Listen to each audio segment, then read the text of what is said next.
দুইজন ক্রিকেটারের কথা বলেন, তারা তো সুবিধাবাদী, জাতির সাথে তারা প্রতারণা করেছে। এবারের ঈদ তো আসলে কাটিয়েছি সাধারণ মানুষের সাথে, কারণ আপনারা পুরো রমজান মাস ব্যাপী দেখেছেন যে আমরা ঢাকা মহানগরীতে নেতাকর্মীদের জন্য কোনো ইফতার মাহফিল করিনি, আমাদের থানা পর্যায়ে নেতাকর্মীদের জন্য কোনো ইফতার মাহফিল করিনি, আমরা ওয়ার্ড পর্যায়ে কোনো নেতাকর্মীদের জন্য ইফতার মাহফিল করিনি।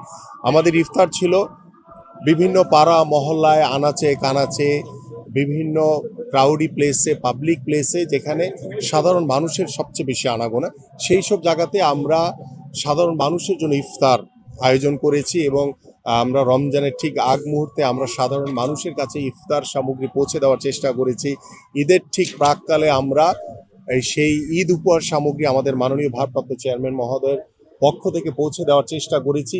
এবং এবারের ঈদটি ছিল আসলে স্বস্তির একটি ঈদ। দীর্ঘ 17 বছর এই স্বৈরাচার ফ্যাসিস্টের যে যন্ত্রণা, যে নির্যাতন আমাদের উপরে করেছে, বাংলাদেশের কোনো সাধারণ মানুষই গত 17 বছর স্বস্তিতে বা শান্তিতে তারা ইফতার করতে পারেনি। এবং আপনারা দেখেন যে 17 বছর পরে এসে বাংলাদেশ যখন 5ই আগস্ট স্বৈরাচার শেখ হাসিনা মুক্ত হয়েছে, আমরা নতুনভাবে স্বাধীনভাবে আমরা আমাদের মতামত প্রকাশ করতে পারছি, স্বাধীনভাবে আমরা কথা বলতে পারছি, আমরা একটি স্বাধীন বাংলাদেশের স্বস্তির নিঃশ্বাস ফেলছি। সেই স্বস্তির নিঃশ্বাসের যে ঈদ, সেটি অবশ্যই আমি মনে করি যে সাধারণ মানুষ খুব শান্তিতে ঈদ উদযাপন করেছে। এবং আমরা আগামীর যে ঈদ এবং আগামীর যে রোজার ঈদ, আমরা আশা করি সেই রোজার ঈদের আগে ইনশাআল্লাহ বাংলাদেশে একটি জনগণের সরকার নির্বাচনের মাধ্যমে প্রতিষ্ঠিত হবে।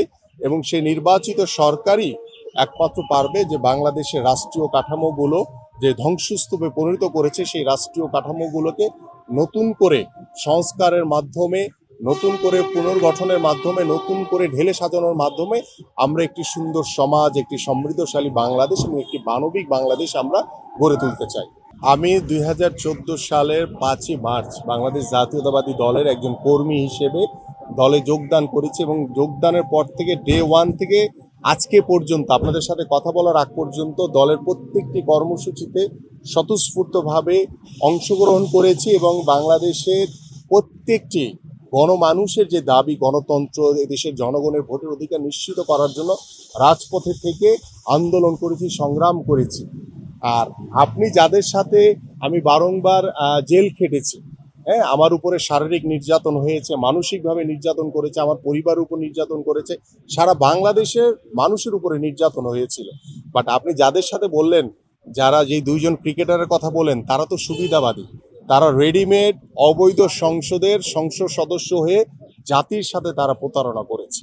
এবং তাদের কোনো রাজনৈতিক, তাদের সেই তৃণমূল থেকে তারা সেই গড়ে ওঠেনি, বা তারা আন্দোলন সংগ্রামের মাধ্যমে গড়ে ওঠেনি, তারা জেল খাটেনি, তারা এসেছে একটি রেডিমেড অবৈধ সংসদের সংসদ সদস্য হয়ে জাতির সাথে তারা প্রতারণা করেছে।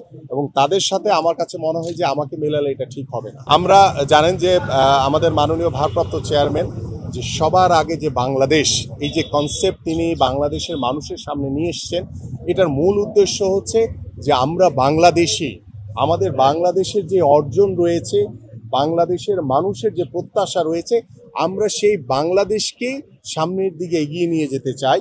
বিগত সময় দেখেছি যে বিভিন্ন কনসার্ট বলেন, বিভিন্ন দিবসগুলোতে বিদেশি শিল্পীদেরকে নিয়ে এসে তারা বিভিন্ন কনসার্ট করতো। বাট আমরা বাংলাদেশি হিসেবে আমাদের দায়িত্ব হচ্ছে বাংলাদেশকে রিপ্রেজেন্ট করা, বাংলাদেশকে ব্র্যান্ড হিসেবে সামনের দিকে নিয়ে যাওয়া। সেই বাংলাদেশি শিল্পীদেরকে নিয়েই কিন্তু আমাদের এই সবার আগে বাংলাদেশ যে স্বাধীনতা কনসার্ট অনুষ্ঠিত হবে আগামী 11ই এপ্রিল। সেটাতে আপনাদের মাধ্যমে আমরা সকলকে আমন্ত্রণ জানাতে চাই, ঢাকা মহানগরবাসীকে আমন্ত্রণ জানাতে চাই যে আমাদের সকল বাংলাদেশি শিল্পীরাই এই কনসার্টটিকে গান গাইবেন। এবং তারা আপনাদের সামনে যেগুলো বলবেন বা কথা শুনবেন, যেই গান গাইবেন, আপনারা শুনে আপনারা নিজেরাই আমাদের যে দেশপ্রেমে উদ্বুদ্ধ হয়ে যে আমরা কার্যক্রম শুরু করেছি, বাংলাদেশকে একটি মানবিক বাংলাদেশ হিসেবে আমরা গড়ে তুলতে চাই, একটি সুন্দর সমাজ গড়ে তুলতে চাই, যেই সমাজে কোনো রকম বিশৃঙ্খলা থাকবে না, একটি সুস্থ ধারা রাজনৈতিক পরিবেশ তৈরি হবে এবং ভবিষ্যতে কোনো স্বৈরাচারের জন্ম হবে না।